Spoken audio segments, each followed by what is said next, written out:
would say someone who does yoga from a Christian standpoint and uses all these terminologies and everything, I want them to try something. Go and talk to a Hindu who really practices Hindu yoga and ask them what they think about what you are doing when you're invoking Christ in place of Krishna. And when you're reading Psalm, they will laugh at you at the end. Quite a few people I talked to, from their experience of coming back to Christian faith, they would tell you that they started with simple postures, calling it yoga. They ended up appreciating much of Hinduism and even to the point of adopting it. Let me see if I can give you a counter example, Jacob. Imagine a Hindu coming to you and saying, I've begun taking communion. You're like, what do you mean you've begun taking communion?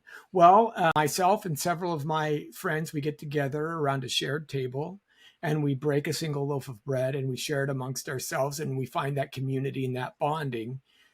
So I'm taking Holy Communion, and you're saying, well, yeah, you're kind of communing with one another and you're kind of doing the outward actions, but that's really not what communion is about at all. So you really shouldn't be calling it communion. Because what you're doing is you're using a word that you don't understand, and you're using it at a very superficial level. It's one of the common practices of invoking different ideas of Hinduism within the church and then trying to syncretize that with Christian ideas.